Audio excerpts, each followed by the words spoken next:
Bonjour, je suis Teddy Pereira, cofondateur de Solématique. Alors pour revenir un peu sur ce que j'ai fait, moi j'ai toujours eu une formation commerciale. Donc, j'ai fait une licence pro à l'IUT de Tours. J'ai vécu toute ma vie professionnelle dans le commerce, que ce soit de la vente ou après de vraie métier commercial. J'ai été spécialisé dans la musique aussi, donc commercial dans la musique. Tout ça pour arriver à monter la boîte Solématique avec Thomas. Aujourd'hui, je suis associé, cofondateur de l'entreprise et j'occupe le poste de directeur marketing et commercial de Solématique, qui correspond justement à driver toute la partie commerciale qui va être transformation des prospects qui arrivent dans l'entreprise. Aussi driver toute la partie marketing, c'est comment justement arriver à obtenir tous les nouveaux prospects qui arrivent dans le pipe commercial. En 3 mots, je pensais à inventer, parce que dans tous les cas, il faut toujours inventer des nouvelles choses, des nouvelles façons de créer nos services. Susciter l'intérêt, parce que pour le coup, comme il y a pas mal de concurrence, il faut aller chercher en fait le petit truc qui nous différencie des autres, qui donne envie de venir chez nous. Et ensuite, c'est accompagner. Pourquoi? Parce que dans la typicité de clients qu'on accompagne, qu'on gère aujourd'hui, il y a un fort besoin en accompagnement. On est vraiment la dernière roue du carrosse en ce qui concerne l'équipement d'un vigneron. Et du coup, il y a une forte demande d'accompagnement. Thomas était là au tout début, parce qu'il était en stage dans une petite entreprise qui s'appelait MS Formation à l'époque, et il avait repéré en fait la niche qui était celle de la gestion commerciale pour les vignerons. Du coup, on a monté la société en 1er janvier 2014. Donc il m'a débauché de là où j'étais, je travaillais dans un magasin de musique à l'époque. On a tout construit à partir de là. La partie commerciale, le développement, la refonte du logiciel aussi, donc voilà, tout a été fait à ce moment-là. Je suis là depuis le début. Thomas gérait la partie développement pur, et moi gérais la partie commerciale, installation, formation, etc.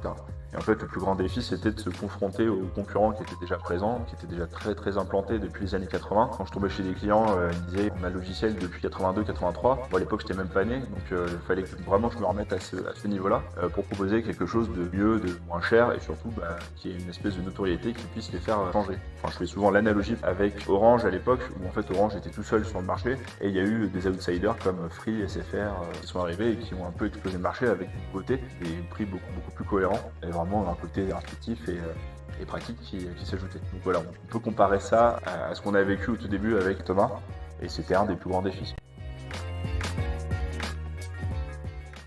Premier grand temps fort, en fait, c'est quand on s'est rendu compte qu'on avait réussi à monter un noyau dur dans l'entreprise où chacun avait sa place. Alors c'était pareil, c'était 3-4 premières années. Il y avait vraiment une personne en formation, une personne au développement, une personne au commercial, une personne à la maintenance. Et en fait, on s'est rendu compte que là, ça tournait vraiment bien et que chacun avait sa place, avait créé un vrai noyau dur. Donc là, pour moi, ça a été vraiment un temps fort parce qu'on s'est rendu compte qu'on avait commencé à créer une vraie petite société qui fonctionnait et qui commençait à peser dans le game vis-à-vis des gros concurrents dont je parlais avant. Deuxième grand temps fort, je pense au premier site à vie qu'on a fait. Alors, on avait déjà fait un peu des salons avant, mais le premier site à vie, ça a vraiment été une explosion chez nous. On est dans le sud de la France, c'est à Montpellier. On s'est vraiment fait exploser pendant les 3 jours. Je me souviens en fait de m'asseoir le matin à 9h sur le stand et de me lever en fait de mes démos à 18h, le stand fermé. Donc vraiment là ça a été signe d'évolution de la société où en fait on avait des prospects qui venaient par dizaines toutes les heures sur le stand. Il fallait brasser pour le coup. Donc là pour moi ça a vraiment été un bel indicateur de réussite. Troisième, là c'était récemment, c'était la première levée de fonds qui a été un grand tournant dans l'entreprise parce que pour le coup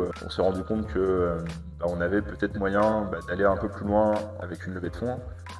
On sait que le plus gros de nos dépenses c'est les salaires, donc il nous fallait embaucher pas mal de personnes supplémentaires pour arriver au projet qu'on avait mis en place. Du coup la levée de fonds ça a vraiment été un gros temps fort, ne serait-ce que sur la partie humaine, mais aussi sur la partie préparation. Il fallait négocier, rencontrer les investisseurs, etc.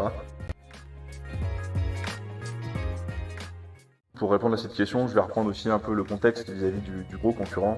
On a réussi à se démarquer parce que nous, justement, on avait un rapport en fait à nos clients qui était très proche, comme l'entreprise est encore petite, on est 30 salariés aujourd'hui.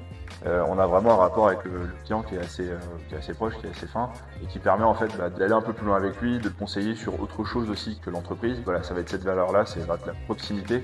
Elle n'a pas forcément la proximité au niveau des kilomètres, mais c'est plutôt au niveau du travail. On sait comment nos clients fonctionnent, on sait quelles sont leurs problématiques, on sait aussi quels sont les défis auxquels ils sont confrontés tous les jours. Et ce qui fait que derrière, ça nous sort un peu du lot vis-à-vis de tous les concurrents qu'on a sur le marché. Aujourd'hui, Vitisoft, on l'a développé avec nos clients. Donc on a fait un peu dans l'autre sens. On a utilisé en fait tous les conseils de nos clients pour développer des nouvelles fonctionnalités. On a mis au centre le client pour développer et les services qui sont autour et le logiciel. Je pense que c'est ce qui différencie, enfin, c'est ce qui fait notre valeur ajoutée. Pour le coup, en réfléchissant comme ça, on a un logiciel qui est complètement intuitif. Aujourd'hui, n'importe qui, avec un peu de formation, peut réussir à l'utiliser, peut réussir en fait à aller un peu plus loin aussi avec.